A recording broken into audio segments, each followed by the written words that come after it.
മത്തായിച്ച നിങ്ങളുടെ പെരക്ക് തീ പിടിച്ചു. അത്രേ ഉള്ളൂ? നിങ്ങളുടെ വരവ് കണ്ടപ്പോ ഞാൻ പേടിച്ചു പോയി. ഷാപ്പിലെ കള്ളം കാണും തീർന്നു കാണുമെന്നാ ഞാൻ വിചാരിച്ചത്. കർത്താവേ, മാപ്പാക്കണം. മത്തായി എന്നും കുടിച്ചു. കർത്താവിന്റെ കാര്യം മത്തായിക്ക് അറിയാമല്ലോ. മത്തായിയുടെ കാര്യം കർത്താവിന് അറിയാമെന്ന് പറ.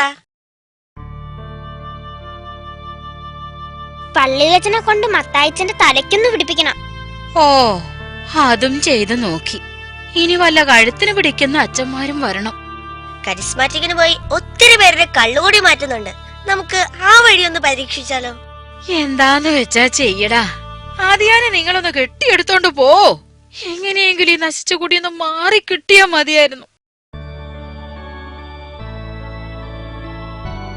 അച്ഛൻ പറഞ്ഞതെല്ലാം ശരിയാണ് അച്ചു.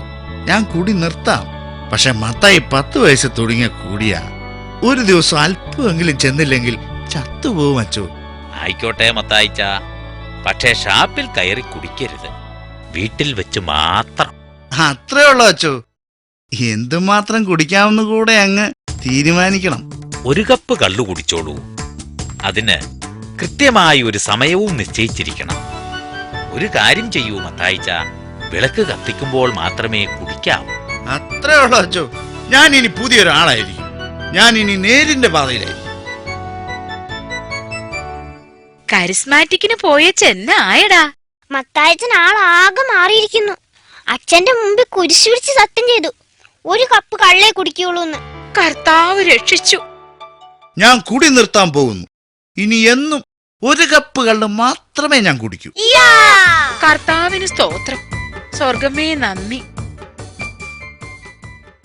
യുവജനോത്സവത്തിന് നമ്മുടെ മോന് സമ്മാനം കിട്ടിയ കപ്പ. എടിയേ, വന്നൊന്ന് വിളക്ക് കത്തിക്കേ. നിങ്ങൾ എന്നതായി പറയണത്? ഉച്ചനേരത്ത് എന്നാത്തിനാ വിളക്ക് കത്തിക്കുന്നത്? എടീ, വിളക്ക് കത്തിക്കുമ്പം കുടിച്ചോളാനാ അച്ഛൻ പറഞ്ഞിരിക്കുന്നത്. ഇനി 2 മണിക്കൂർ ഇടവിട്ട് നീ വിളക്ക് കത്തിച്ചോണം.